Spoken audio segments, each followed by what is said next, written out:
Masu sharhi na bayyana cewa ƙasar Iran ta himmatu gurin daƙile faruwar zanga-zanga a cikin yankunan na ƙasarta yayin da takunkumin Majalisar Ɗinkin Duniya ke dab da dawowa zuwa cikin yankunan na ƙasar ta Iran. A hukumance an tabbatar da cewa gwamnatin ta ƙasar Iran ta fitar da tsare-tsare wanda za ta bi domin raɗewa jama'a raɗaɗi akan hauhawar farashin kayayyaki sakamakon dawowar takunkumin Majalisar Ɗinkin Duniya. A ciki kuwa har da raba katikan banki ma'ana credit card ga 'yan ƙasa. An ayyana wannan shirin a matsayin wani mataki domin rage wa al'umma raɗaɗin halin da ka iya faruwa a farko-farkon dawowar takunkumin.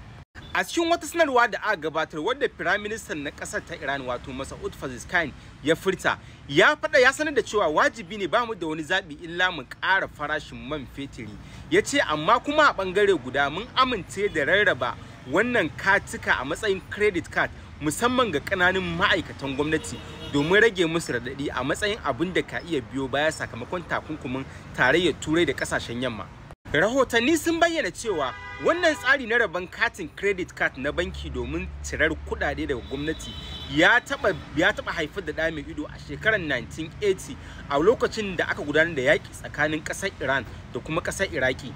A lokacin da tsohon firaminista na lokacin Mir Hussein Musabi ya jagoranci rabon waɗannan katittika.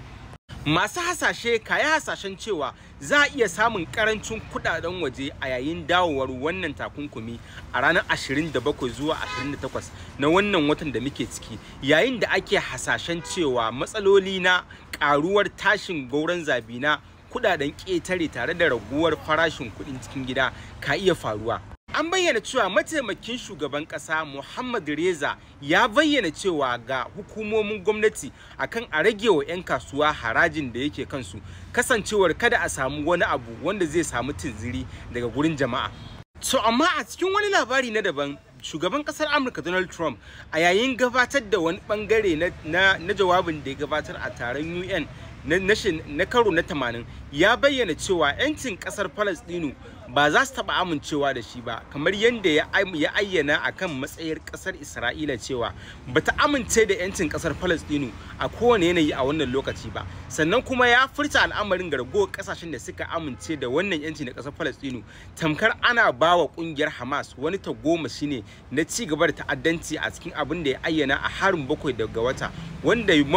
mayakan na Hamas sai kaddamar a cikin yankunan na ƙasar Isra'ila. Sai dai a wata mahanga ta ƙasashen ƙetarewa amma ƙasashen Turai suna ganin ayyana two-state solution samar da ƙasashe biyu a yankin masu cin 'yancin gashin kansu tamkar wani al'amarin da zai kawo ƙarshen yaƙe-yaƙe da kuma mamaya daga mahukuntan ƙasar Isra'ila tare da samun zaman lafiya a yankin, kasancewar a halin yanzu ƙasar Gaza na amsa ƙasa mai cikakken 'yanci kamar ƙasar Isra'ila. A bangare ɗaya an buƙaci Isra'ila da ta martaba yankin Hamas da ta martaba yankin Gaza a matsayin ƙasa mai cin 'yancin gashin kanta tare da dakatar da yakin take yi da kuma ci gaba da yin mamaya tare da barin kayayyakin agaji shiga lungu da sako kamar yadda aka buƙata.